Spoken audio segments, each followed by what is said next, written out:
Hey everyone, Grayson the Bard here, and welcome back to day 104 of the hunt today. I have been looking forward to doing this video since I started doing the hunt today. I did not fully plan out the hunts, but I knew that I was going to have this one kind of be towards the tail end of the challenge, just because I wanted to give myself something to look forward to.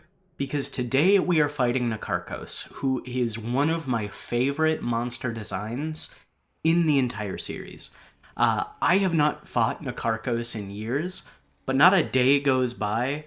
Well, I guess I shouldn't say that, but anytime I fire up Generations Ultimate, there is a part of me that's like, I should fight Nakarkos. I love Nakarkos. It is such a cool monster.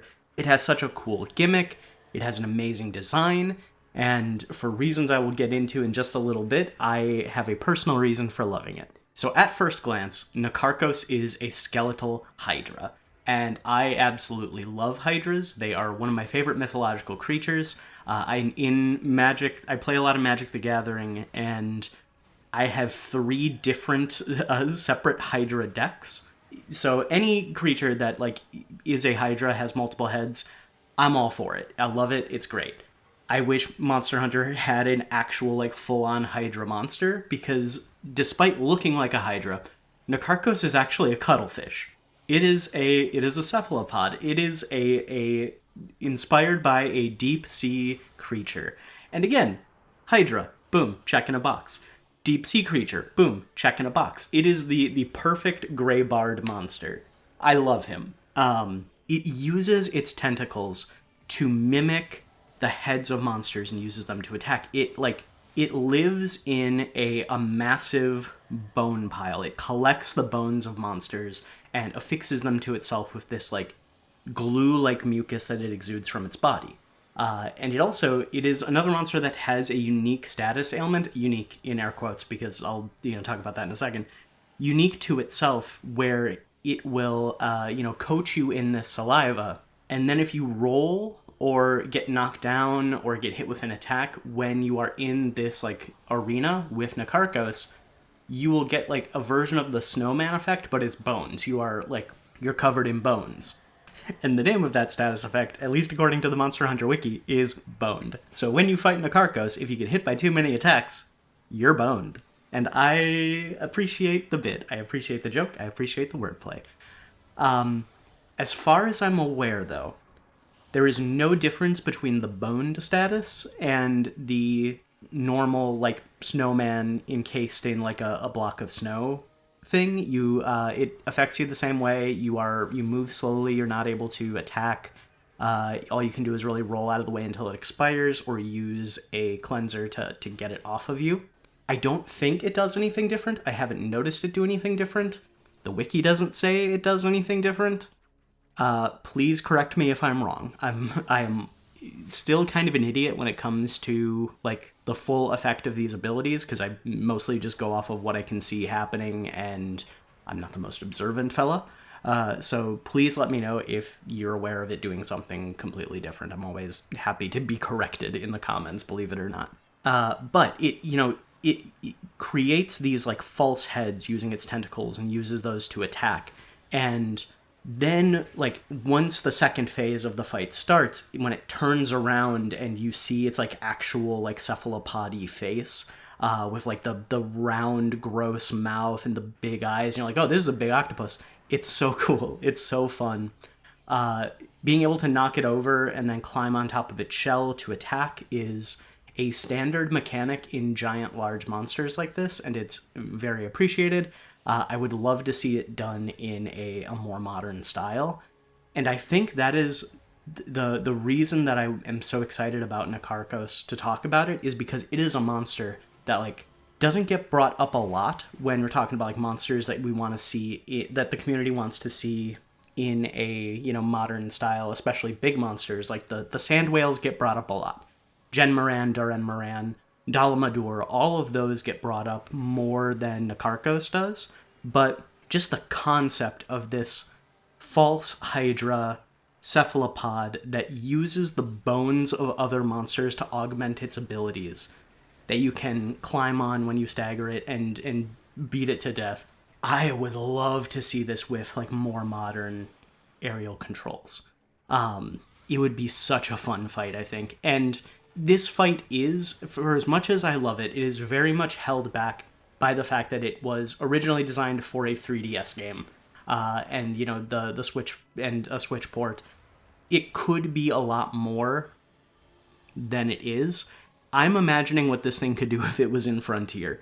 And I say, like, held back by being a 3DS game, but then, like, Frontier was based off of a PS2 game, so it's hard to make that parallel, really. But I think my favorite thing that it does, I mentioned this a little bit before, so when you first see it, the first, like, phase, the way that it's using its tentacles, it makes it look like those are the monster's heads, and it has, like, these, like, dragon skulls. I don't know what monster they're from, but it uses those to, like, attack, to, like, try and bite at you, slam at you, all that. As the fight progresses, when you break those tentacles, it will go down into the bones and come up with a new weapon, effectively. And the ones that you see in this hunt for sure are, it comes up with, like, a Brachydios, either skull or pounder or something, and it uses, like, Brachydios slime to create blast effects. Or it'll come up with an Uragan's jaw on the end of its tentacle and use that to, like, slam down on you with, like, a lot of stun damage. And it's, like, it changes up the way that the monster fights. The coolest is, I think it comes up with an ivory, like, something from Ivory Lagiacruz. And it uses that to, one, do electrical damage, and two, like, scatter these, like, electric scales all around the battlefield. It only does that for a little bit before I take it out in this fight, but it's really cool. I really like it. It does spend, like, for the middle chunk of the fight, it spends a lot of time swimming around the edge of the arena, which is kind of hard to get at it and do a lot of damage, but that, you know, goes away pretty quick. And then it gets enraged. And when it gets enraged, it, like, starts to glow with these, you know, reddish pulses, like, parts of its body glow red, which contrasts really well with the deep blue. It's a really nice color palette, and it looks really fun. Something I didn't remember before I was doing this hunt today was that when you are attacking its face and it is exuding this, like, miasma of that glue-like mucus, that deals a lot of damage to you over time. So I'm assuming you deal a lot of damage to its face when you hit it, but it's a bad idea to be standing there for too long, because I almost carded because of that. Oh, Nikarchos is sweet. I'm going to let the rest of the fight stand for itself, mostly because I don't have too much more to say aside from I love this thing. I want to see it return. I don't think it's going to, though.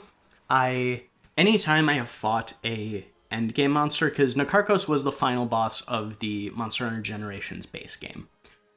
Any endgame boss monster has a much harder time coming back, aside from Fatalis. Any final boss monster is usually relegated to the game that it came from, and Monster Hunter is also going away from colossal creatures. And it's a shame, because there's so many really cool monsters, you know, Nikarchos, Dalamadur, Genmoran, Dorenmoran, the sand whales, the giant snake, like, all that stuff is so hard to do in an open map, because you either have to say, like, okay, this monster can only show up and, like, move around this very small area relative to its size, or you have to have a separate instance zone for that monster, which I think they should do. I think it would be cool, but I don't know how likely they are to do that with how much they are touting the, like, interconnectedness. So I think, unfortunately, as much as I would love to see him, 0 out of 10, I think there's no chance we're going to see him in Monster Hunter Wilds. I would love to be pleasantly surprised. And then a very low 1 out of 10 chance for returning in a future non-Wilds game in the series. Thank you all so much for watching. Please stick around until the end of the hunt if you can. Like, comment, and subscribe if you want to. Don't if you don't. And until next time, I'll see you next time.